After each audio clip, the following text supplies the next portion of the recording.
ప్రముఖ పర్యావరణవేత్త సోనం వాంగ్చుక్ చేపట్టిన నిరవధిక నిరాహార దీక్ష 17వ రోజుకు చేరుకుంది. సుదీర్ఘ దీక్ష కారణంగా ఆయన ఆరోగ్యం తీవ్రంగా క్షీణించింది. ముఖ్యంగా కండరాల క్షీణతతో ఆయన ప్రాణాపాయ స్థితిలో ఉన్నట్లు తెలుస్తోంది. ఈ నేపథ్యంలో వాంగ్చుక్ను తక్షణమే ప్రభుత్వ ఆసుపత్రికి తరలించి బలవంతంగానైనా ద్రవరూప పోషకాహారాన్ని అందించాలని కోరుతూ ఢిల్లీ హైకోర్టులో ప్రజా ప్రయోజన వాద్యం దాఖలైంది. న్యాయవాది రాకేష్ కుమార్ సైని దాఖలు చేసిన ఈ పిటిషన్పై ఇవాళ విచారణ జరగనుంది. ప్రధాన న్యాయమూర్తి దేవేంద్ర కుమార్ ఉపాధ్యాయ, జస్టిస్ తేజస్ కార్యాలతో కూడిన ధర్మాసనం ఈ అంశాన్ని పరిశీలించనుంది.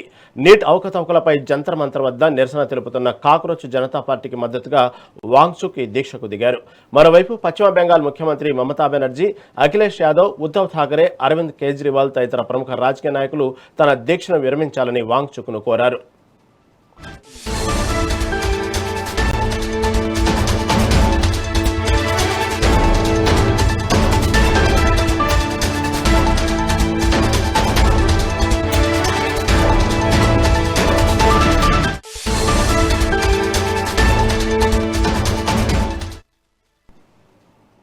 ప్రముఖ పర్యావరణవేత్త సోనం వాంగ్చుక్ చేపట్టిన నిరవధిక నిరాహార దీక్ష 17వ రోజుకు చేరుకుంది.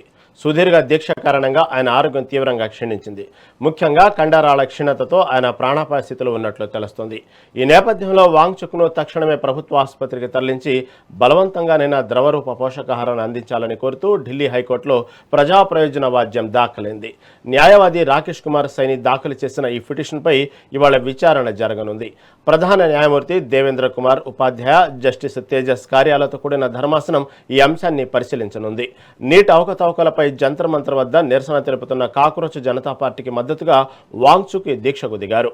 మరోవైపు పశ్చిమ బెంగాల్ ముఖ్యమంత్రి మమతా బెనర్జీ, అఖిలేష్ యాదవ్, ఉద్ధవ్ ఠాకరే, అరవింద్ కేజ్రీవాల్ తదితర ప్రముఖ రాజకీయ నాయకులు తన దీక్షను విరమించాలని వాంగ్చుక్ను కోరారు.